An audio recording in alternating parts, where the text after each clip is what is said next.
بسم اللہ الرحمن الرحیم۔ السلام علیکم ورحمۃ اللہ وبرکاتہ۔ آج کی ہماری ویڈیو کا عنوان ہے جسم کے کسی بھی حصے کا درد دور کرنے کا نبوی نسخہ۔ حضرت عثمان بن ابی العاص رضی اللہ عنہ بیان فرماتے ہیں کہ میں رسول اللہ صلی اللہ علیہ وسلم کی خدمت میں حاضر ہوا۔ مجھے ایسا درد تھا کہ لگ رہا تھا کہ وہ درد مجھے ہلاک کر دے گا۔ تو رسول اللہ صلی اللہ علیہ وسلم نے مجھ سے فرمایا، اپنا داہنا ہاتھ درد والی جگہ پر رکھ کر 7 مرتبہ یہ دعا پڑھیے۔ داہنا ہاتھ مطلب سیدھا ہاتھ، رائٹ ہینڈ۔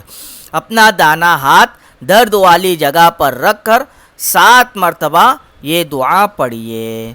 بسم اللہ اعوذ بعزت اللہ وقدرتہ من شر ما اجد واحاذر۔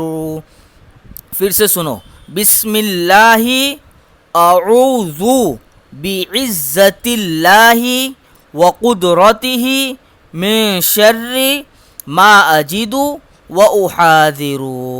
ترجمہ اس کا یہ ہے، اللہ کے نام سے، اللہ کی عزت و قدرت کے سہارے میں اپنی اس تکلیف کے شر سے جو میں محسوس کر رہا ہوں پناہ چاہتا ہوں۔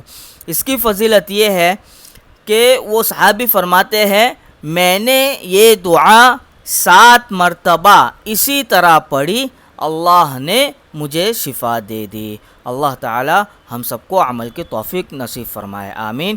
وآخر دعوانا ان الحمد للہ رب العالمین۔